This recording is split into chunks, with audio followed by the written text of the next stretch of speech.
Hey guys, it has been a hot minute, so I am back, and I've been waiting before really diving into the world of Gorky Loves Rosie, or as the reaction side of the gore world for her has nicknamed her Big Roz. So at first, when she popped up on the scene, I wanted to give her the benefit of the doubt. Something I do with any new individual that I stumble upon. So I gave her the same benefit of the doubt that I would give any other channel that I stumble upon. And then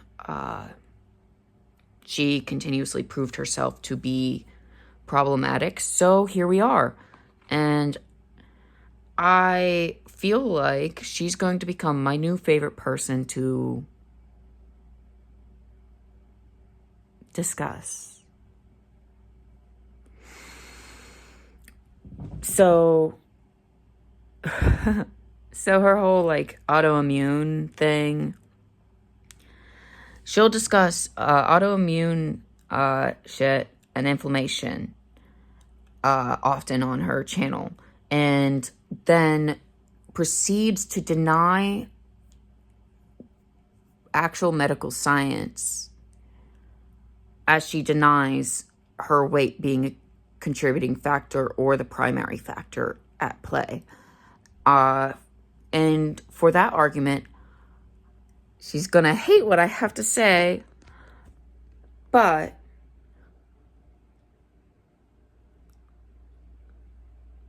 as someone who's been there, my advice, something I'm actually gonna give: lose the weight. Prove it then. To yourself and anyone else you'd feel the need to prove it to. Although I also must say, don't share with the internet if you don't like the feedback. That being said, she's been using Spoonie speak to validate her being chronically ill rather than it being from her dietary choices. So Spoonie speak meaning she basically uses a lot of terms that are specific to the chronically ill and disabled community.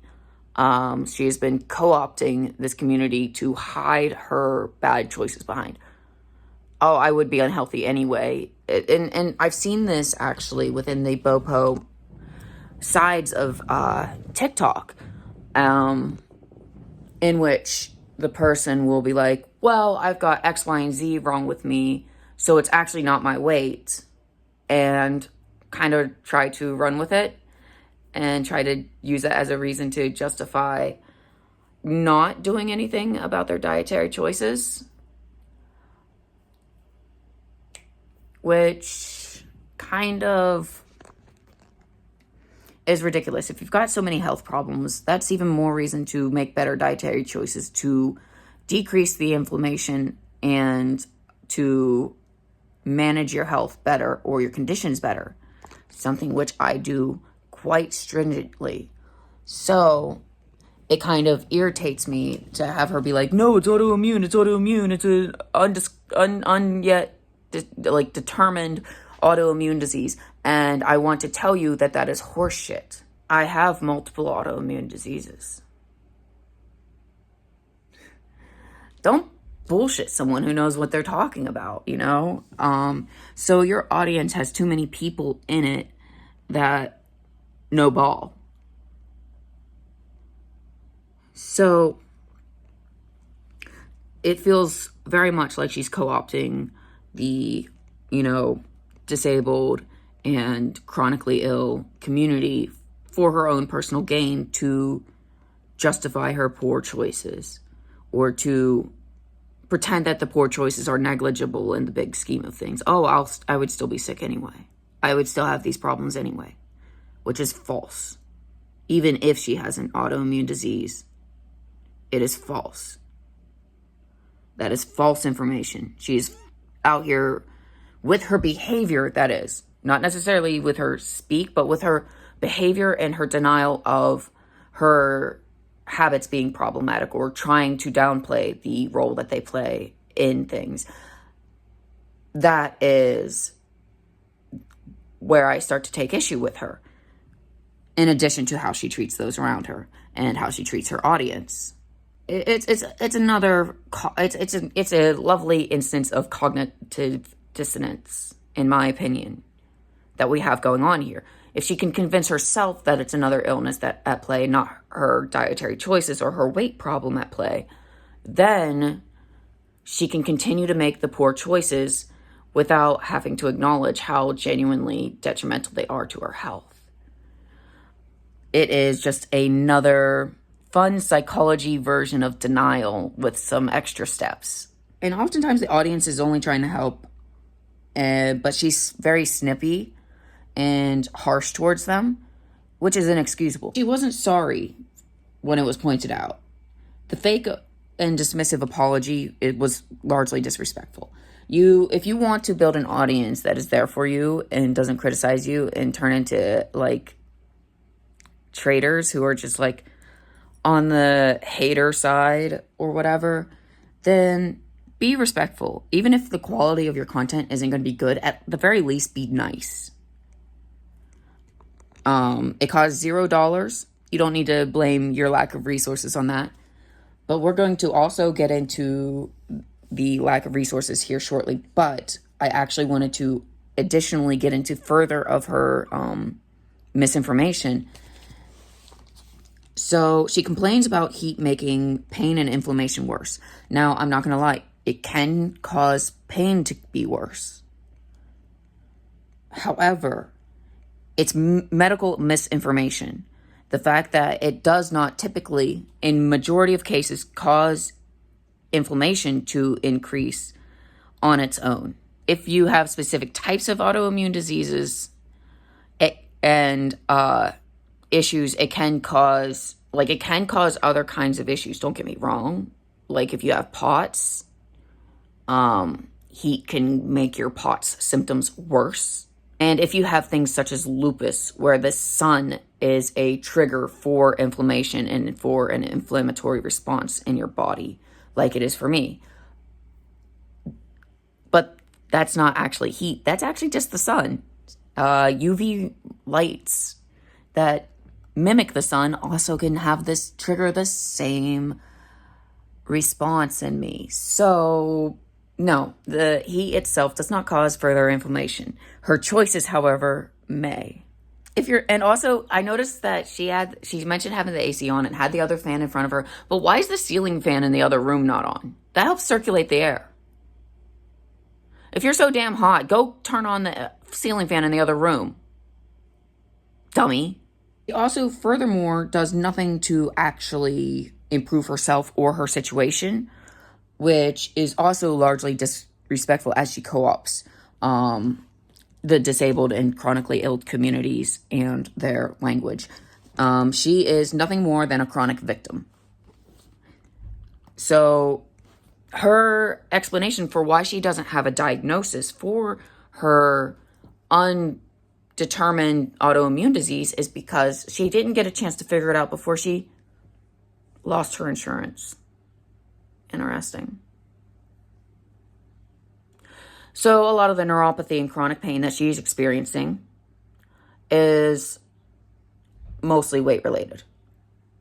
The neuropathy is directly weight related. That is related to her diabetes, which we're about to get into here in a second. But I wanted to first, the chronic fatigue and chronic pain are because she's carrying multiple people extra of body weight on her body when she is not built for that additional weight. That is why you're chronically fatigued. That is why you're in pain. You're carrying too much, literally. Neuropathy is a consequence of diabetes. Nerve damage caused by diabetes can often be permanent and irreversible. So even with her diabetes under control or managed as she claims it is, which I highly doubt, because we about to catch her in a lie. So her insurance runs out before she can get answers on her autoimmune disease, which she does not have. She is making the conclusion that she has an autoimmune disease based on Google telling her, oh, those are inflammation markers. They're commonly seen in autoimmune disease as well as in obesity. And there's this very particular science behind why that level of inflammation is associated with weight problems and why weight problems causes such high levels of inflammation. There are other markers that would definitively clarify her unspecified autoimmune disease being an actual autoimmune disease. Nobody has told her she has an autoimmune disease of any kind, let alone that we need to figure it out. And if she has, please correct me here. I would like her to actually prove something for me. But that's neither here nor there, I guess. You know, things are relevant when it's convenient for the girls, and then no longer relevant when it's convenient. So drop it, right? Okay, let's drop it then. On to the diabetes. So that's managed and under control, but you don't have insurance. Make it make sense. That's managed and under control and medicated, and you're doing all the things you need to do to manage your diabetes while eating everything that goes against managing diabetes, by the way. But you don't have insurance, so you can't get an answer on your autoimmune disease because you don't have one. And you don't want to be caught out in a lie. Your doctors have likely even explained this to you. Excess adipose tissue, which is fat, by the way, that's what it's called. It's called adipose tissue or fatty tissue, if you want to use more layman terms, releases hormones that disrupt your body's ability to regulate certain things. And additionally, releases just crazy amounts of inflammation. These are scientific medical fact. Adipose tissue releases hormones that cause and trigger inflammation. However, I do intend to upload an additional video explaining the science behind this, and it'll be a generalized video. It won't be about any of the girls in particular, just kind of giving us some insight of medically what is going on with their bodies. Because this is what I study. This is literally just what I do. Additionally, she mentions not being able to, she's lost some of her techniques because of hand stuff. Okay? What hand stuff? That's also very vague and without any answers, just explanation or description. Please, what hand stuff? And the thing is I'm not even touching on how she treats her family and her audience. Setting boundaries with a literal child and then getting pissed at them when they don't obey those boundaries is unreasonable. Setting boundaries when an adult, yes, that's when you can reasonably expect them to be respected.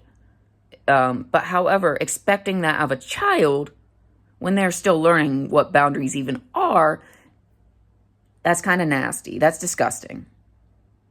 Like, ew. And if you don't want her playing in your makeup, then maybe get some kid makeup for her so she can also still participate in playing in makeup with you without hurting your precious expired ass makeup. Bitch. But anyway, so thank you for the medical misinformation and medical gaslighting, Rosie. Thank you for gaslighting your audience, who a lot of them have experience with this stuff directly or understand this stuff. She acts like she's the only person on earth to ever have inflammation from her fat. She acts like she's the only person to have these issues. And like we haven't seen them before, like this not medically known and documented to be a legitimate thing caused by weight. But gaslight your audience, okay? You've got something extra special and unique that we've never seen before, even though it follows the exact patterns of all the other weight-related issues. But go off, bestie.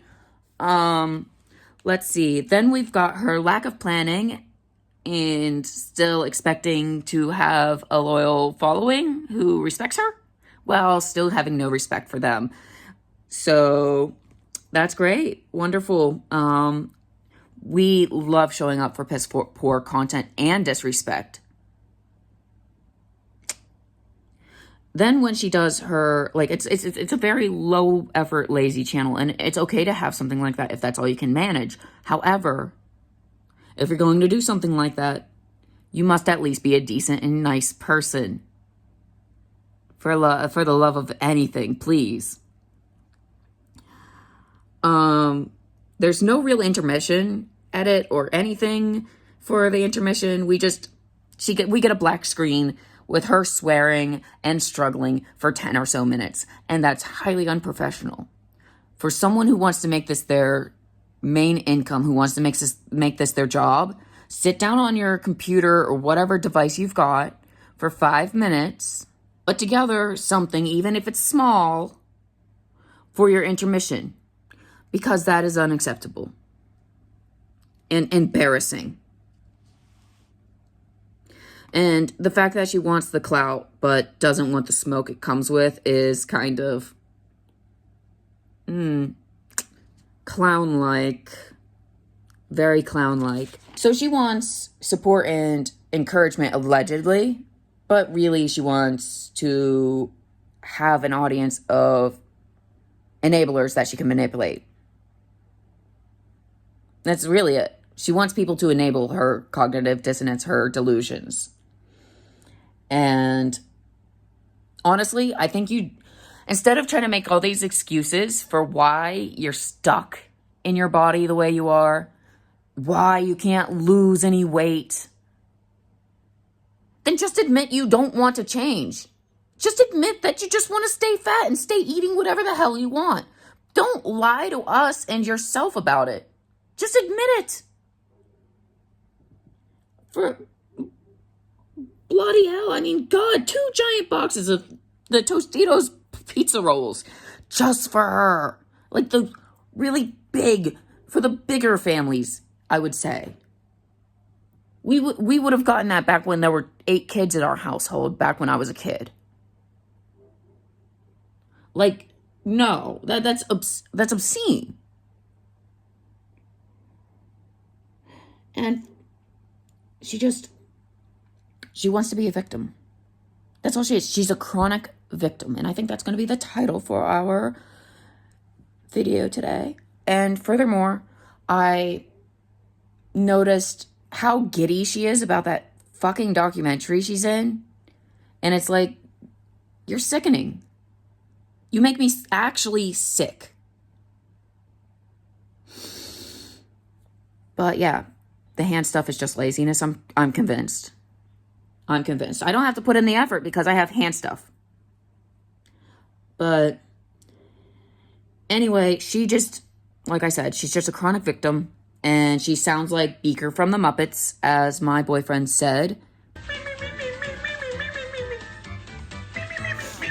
Yeah, anyway, so remember, Charlie is tall, Scar has perfect vision, Zach has perfect skin, and Ashley is hilarious. That concludes today's little video. I just kind of ranting here a little bit to an audience who understands. That being said, I hope you guys are out here staying safe, taking care of yourselves, at least not being in denial if you're not, taking care of yourself. Like, it's okay to struggle, but let's not lie to ourselves and each other about it. Honesty goes a long way. Authenticity is worth far more than a million excuses. So, but that being said, you guys take care of yourselves. Let me know your thoughts in the comments below. Like, comment, subscribe. I'm trying to kind of bring this channel up. Any kind of quality concerns you guys might have, please do also let me know down below, because I do want to create content that is worthy and respectful to my audience. And, you know, I want to try my best, you know? So I'm going to be back with it, making more content going forward. Let's see which of the other girls we're going to get into next. Comment below, actually, if there's any thoughts you have on that particular, you know, any ideas you have as well. Just comment anything you'd like, really. If you want to put a smiley emoji down there, then that's perfectly fine. But I do appreciate and read all comments, legitimately. So stay safe out there. Take care of yourselves. And remember, tortoises are to turtles what toads are to frogs. Stay hoppy.